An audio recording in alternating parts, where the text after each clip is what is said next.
कि योगी आदित्यनाथ इसमें जरूर संज्ञान ले सीएम साहब, नहीं तो फिर हम लोग तो हैं ही भाई, आपकी ईंट से ईंट बजाने के लिए हम लोग आ रहे हैं 24 तारीख को।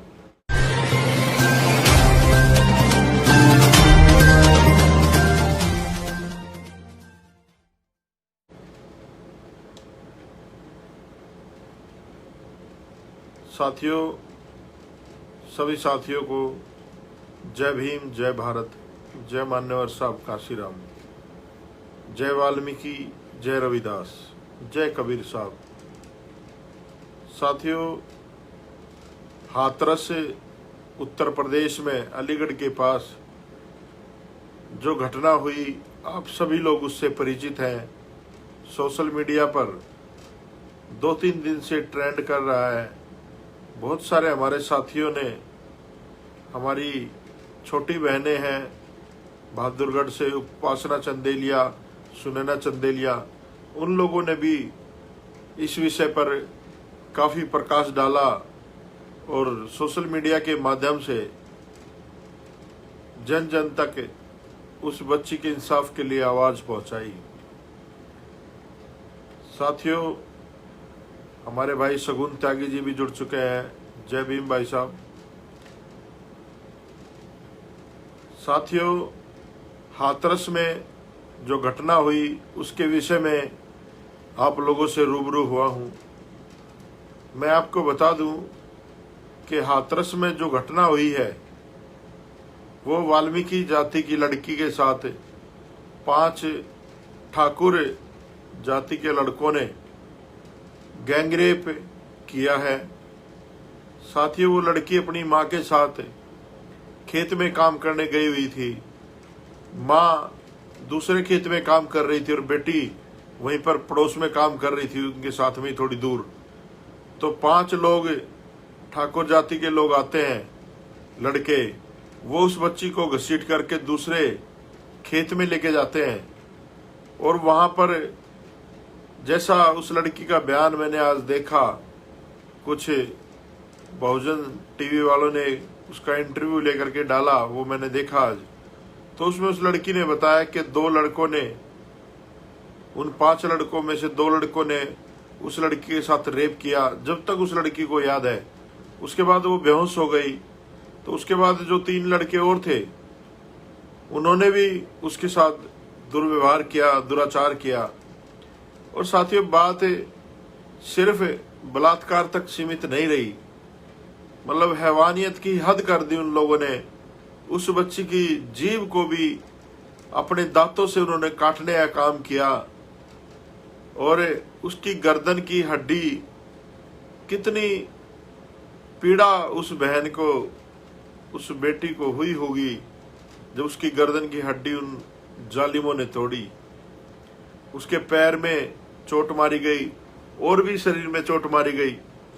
तो सोचो वो किस दर्द से वो बेटी गुजरी होगी, हमारी छोटी बहन किस दर्द से वो गुजरी होगी। साथियों, जिसके भी घर में बहन बेटियां हैं, चाहे वो किसी भी जाति का व्यक्ति हो, किसी भी धर्म समुदाय का व्यक्ति हो, अगर इस तरह की घटना को वो देखेगा तो उसकी रूह कांप जाएगी। साथियों, ऐसे दरिंदों के खिलाफ जब कानून कार्रवाई नहीं करता और उनका संरक्षण करता है तो साथियों खून खोल उठता है। और ये घटनाएं वाल्मीकि जाति की लड़कियों के साथ, चमार जाति की लड़कियों के साथ, या और अन्य जिनको ये लोग शूद्र समाज कहते हैं या छोटी जाति का लोग कहते हैं, उनकी बच्चियों के साथ ही ये घटनाएं क्यों होती हैं? ये हमारे बहुजन समाज के लोगों को सोचना पड़ेगा। मुझे साहब काशीराम का वो वक्तव्य याद आता है। वो कहा करते थे अपने विचारों में कि जिस समाज को जो जमात, जो जात शासक करता जमात नहीं होती, उनकी बहन बेटियों के इज्जत के साथ खिलवाड़ होता। साथ क्या आपने कभी सुना है किसी ठाकुर की बेटी के साथ बलात्कार हो गया? क्या आपने सुना कभी कि फलाने बनिए की लड़की के साथ बलात्कार हो गया?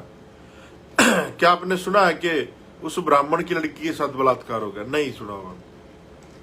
या आपने कभी सुना हो किसी जाट की बेटी के साथ बलात्कार होगा? क्योंकि साथियों, वो जागरूक और शासक करता जमात है। हमारे समाज ने हमेशा ही दूसरों की जूतियां उठाने का काम किया है। तो साथियों, जब हमारा समाज, दबा कुचला समाज, इस राजनीतिक चेतना से नहीं गुजरेगा, तब तक ये शोषण होता रहेगा। और सबसे बुरी बात जो है, मुझे शर्म आती है ऐसे प्रतिनिधियों पर। वहां का जो मेंबर ऑफ पार्लियामेंट है, मैं तो कहूंगा वो कुत्ते के बच्चे को जहर खा के मर जाना चाहिए। वो वाल्मीकि जाति से है और वो, उसकी खासियत बता दूं मैं आपको, वो अपने बर्तन साथ में लेके जाता है। जब किसी ऊंची जाति के घर जाता है तो अपने ही कप में चाय पीता, अपनी प्लेट में रोटी खाता है, और सब लोग खाटों पर, चारपाइयों पे बैठे रहते हैं, कुर्सियों पे बैठे, तो वो नीचे बैठ करके चाय पीता है। किसी युवक ने उससे कहा था कि जी आप ये ना करा करो, इससे समाज की नाक नीचे होती है, समाज बदनाम होता है। तो उसने कहा कि मुझे वोट जब ही देते हैं जब मैं इनकी अपनी औकात में रहता हूँ, इन लोगों के नीचे रहता हूँ, इनके, ये हमारे मालिक हैं। तो ऐसे आप जो बहुजन समाज के लोग हैं, ऐसे तो आप प्रतिनिधि भेजते हो, तो वो आपकी कैसे रक्षा करेंगे? और ड्रामा ये लोग करते हैं कि हम लोग समाज के नाम पे, वो भाजपा से सांसद है वहां से, उसके पिताजी भी वहां से सांसद होते थे, वो भी इसी प्रवृत्ति के बताते हैं लोग कि वो भी अपने कप प्लेट साथ में रखते थे। तो साथियों, जब ऐसे नीच प्रवृत्ति के लोगों को आप अपना प्रतिनिधि चुन के जाएं, भेजेंगे, तो आपकी बहन बेटियां कैसे सुरक्षित हो सकती हैं? साथियों, ये घटना इतनी मार्मिक है, इतनी पीड़ा देने वाली है कि हम इसको बयान भी नहीं कर सकते। मैंने आज उस माँ का बयान भी देखा उस वीडियो में। क्या गुजरी होगी उस माँ पे जब उसने अपनी बेटी को उस अवस्था में देखा जिसको एक माँ बर्दाश्त नहीं कर सकती। वो फिर अपनी बच्ची को घर लाई, और हद हो गई वहां के प्रशासन की। उन्होंने जो एफआईआर की, वो झगड़े की एफआईआर की, साथ ही 51 का पर्चा दर्ज किया। साथियों, ये तो जब थोड़ा सोशल मीडिया पर ट्रेंड किया है, कुछ साथियों ने, सतपाल भाई ने भी अभी बताया था लाइव आकर के, उन्होंने भी काफी प्रयास किया, और बहुत सारे लोगों ने जो सोशल मीडिया पे इस आवाज को बुलंद किया, इस आवाज को उठाया। उसके बाद प्रशासन थोड़ा सा हरकत में आया, और साथ ही उस बच्ची के जो कपड़े थे उस समय के, वो तक पुलिस ने हिरासत में नहीं लिए। बच्ची का मेडिकल नहीं कराया गया, उस बच्ची का ट्रीटमेंट सही से नहीं हो रहा। तो साथियों, सोचो उस परिवार के ऊपर क्या गुजर रही होगी।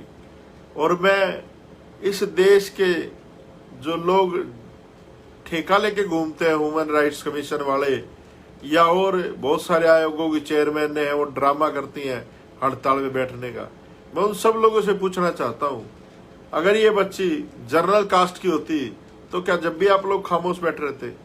ये सारा का सारा देश हरामखोरों की जमात इंडिया गेट पे पहुंच जाती मोमबत्ती लेके। लेकिन ये आज क्यों नहीं आवाज उठा रहे? क्योंकि वो एक दबे कुचले समाज, शोषित समाज की बेटी है। हमारी बहन बेटियों की इज्जत तो फुटबॉल की तरह है, जिधर से भी जाओ कोई भी लात मारने का काम करता है हमारे लोगों को। तो इसके लिए जिम्मेदार कौन है? इसके लिए जिम्मेदार मुझे लगता है कि मेरा बहुजन समाज ही है, जो उस ताकत को पहचान नहीं पाया जो बहुत संघर्षों के बाद बाबा साहब अम्बेडकर ने अंग्रेजों के समय में ली थी, वोट की ताकत। साथियों, वोट तो जब हम अपने दुश्मनों को देते हैं तो फिर आपकी सुरक्षा कैसे होगी? तो साथियों, ये वोट जो है, ये हमारी बहन बेटियों की इज्जत से भी बड़ी कीमत वाली चीज है। आप लोग अपनी वोट को कभी दारू में, कभी पैसे में, कभी साड़ी में, कभी किसी और लालच में अपनी वोट का सौदा करते हो। साथियों, साहब काशीराम जी कहते थे कि वोट बेचने का जो अपराध है, वो अपनी बहन बेटी की इज्जत बेचने से भी बड़ा अपराध है। और साथियों, आज वो साबित हो रही वो चीजें। वोट के द्वारा ही हम लोग सरकार बनाते हैं। सरकार के अधीन प्रशासन होता है, शासन करती है सरकार, और जैसे शासन चाहता है वैसे प्रशासन करता है। आज प्रशासन सरकार के हाथ में, योगी आदित्यनाथ की सरकार है और यूपी में जितना ज्यादा गुंडाराज हो रहा है शायद ही देश के किसी कोने में हो रहा होगा साथियों। लेकिन अब ये गुंडाराज दिन पर दिन बढ़ता जा रहा है। समझ नहीं आ रहा कि ये लोग क्या चाहते हैं, हम लोगों से क्या चाहते हैं। हम लोग कोई नपुंसक लोग नहीं है। अगर बात कभी मान सम्मान के लिए हथियार उठाने की पड़ी तो हमारे बुजुर्गों ने इतिहास रचा है इस देश में। चाहे सम्राट अशोक की बात हो, चाहे कोरेगांव की बात हो, या 2 अप्रैल भी आप लोगों ने देखा है कि हम लोगों ने कैसे संवैधानिक दायरे में रहकर के लड़ाई लड़ी है। हम लोगों को मजबूर ना करो इतना कि हमें लोगों को न्याय लेने के लिए प्रशासन से टकराना पड़े। आप कॉन्स्टिट्यूशन के दायरे में रह करके सभी चीजों पे कार्रवाई करें। अपराधी अपराधी है, वो चाहे किसी जाति का हो, किसी धर्म का हो, किसी मजहब का हो, किसी समुदाय का हो। तो प्रशासन को इन मामलों में बड़ी सहनशीलता के साथ, बड़े संवेदनशीलता के साथ कार्रवाई करनी चाहिए और दोषियों को सजा देनी चाहिए। साथियों, जब ये मामला सोशल मीडिया पर ट्रेंड किया तो तब जाकर के वहां के प्रशासन ने एक अपराधी को पकड़ा है। ना उस बच्ची का मेडिकल हुआ, ना उनके खिलाफ एफआईआर लिखी गई, नामजद एफआईआर दी है। उस लड़की ने आज बयान भी दे दिए हैं, लेकिन साथियों किसी भी तरह का पुलिस में कोई हलचल नहीं है। क्या हमें हर लड़ाई के लिए, हर इंसाफ के लिए सड़कों पे उतरना पड़ेगा जब हमारी बात सुनी जाएगी? तो मेरा विशेष करके ये निवेदन है इस देश के प्रधानमंत्री से कि आपका नारा था बेटी बचाओ बेटी पढ़ाओ, शायद आप लोग भूल गए हैं। अब नारा बदलना चाहिए कि बीजेपी से बेटियां बचाओ, बीजेपी से बेटियां बचाओ, क्योंकि बीजेपी के राज में जितनी ज्यादा घटनाएं मेरे समाज की बच्चियों के साथ हो रही हैं, कभी किसी राज्य में नहीं हुई साथियों। और साथियों, अभी आज ही पता चली है झज्जर के एक गांव में एक चमार जाति की बेटी के साथ, बहुजन समाज की बेटी के साथ, वो खेत में जाती है काम करने के लिए। वहां पर भी कुछ हरामखोरों ने उस बच्ची के साथ गलत हरकत की, उसके साथ बलात्कार किया। साथियों, वहां की जो खाप पंचायत है वो भी उस मामले को दबाने का काम कर रही है साथियों। तो ये समझ नहीं आता कि गरीब की बेटी की इज्जत की कोई औकात नहीं है क्या? उसकी कोई कीमत नहीं है क्या? क्या सारा जुल्म और जाति इन गरीब लोगों पे ही होगा क्या? तो मैं सभी बहुजन समाज के लोगों से एक अपील और करना चाहता हूं कि बहुत बुरा समय आने वाला है। ऐसा समय आने वाला कि आप सोच नहीं सकते हो। शायद कुछ लोगों ने वो समय नहीं देखा जब इस देश में, इस व्यवस्था में, जो मनुवादी व्यवस्था थी, इसमें देवदासियां छोड़ी जाती थी,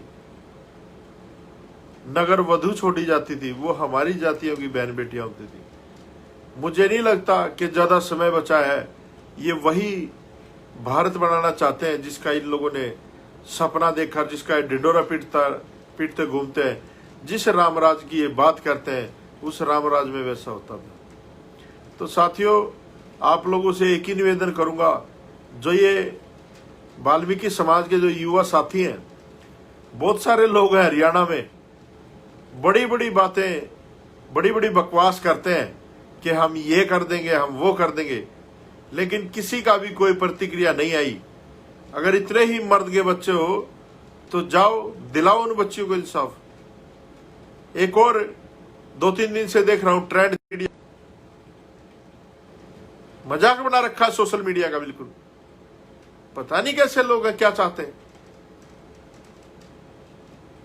बहुत सारे भगवाधारी भी घूमते हैं, जय वाल्मीकि, जय रविदास, जय भीम, पता नहीं क्या क्या कहते हैं, लेकिन साले कहीं नहीं दिख रहे। वो लोग सिर्फ दलाल है, वो एजेंट है कांग्रेस और बीजेपी के।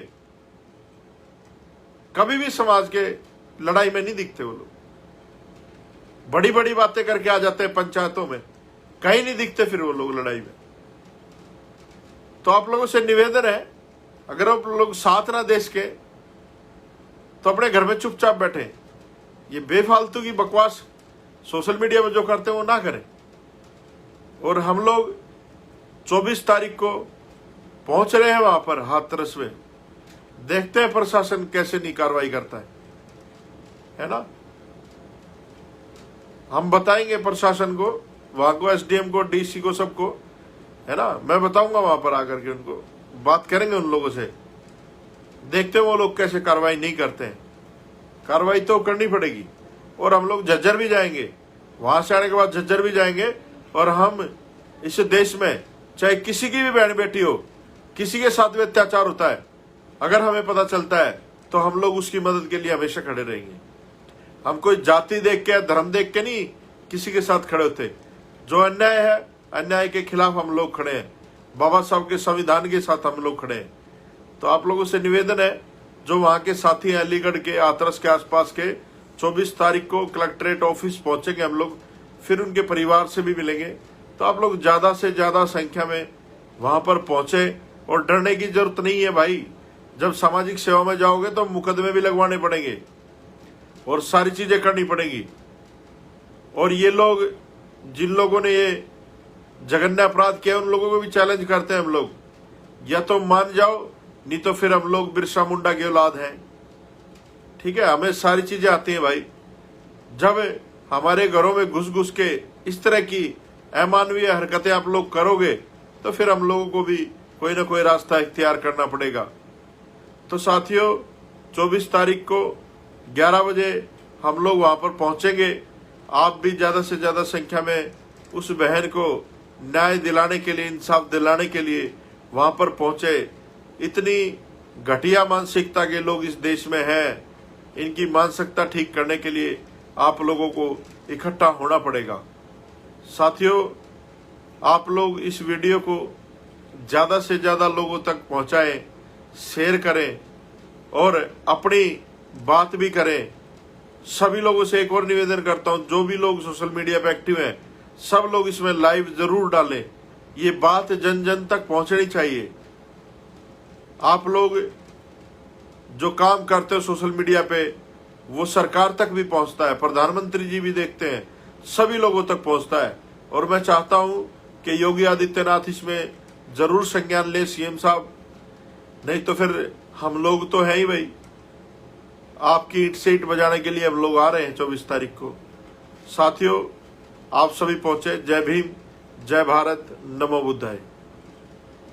अपना चैनल, आपका चैनल, समाज का चैनल, देश का चैनल एनबी न्यूज 24/7 को आप लाइक करें, सब्सक्राइब करें और ज्यादा से ज्यादा इसकी वीडियो को शेयर करें, ताकि हर खबर को मैं आप तक आसानी से पहुंचा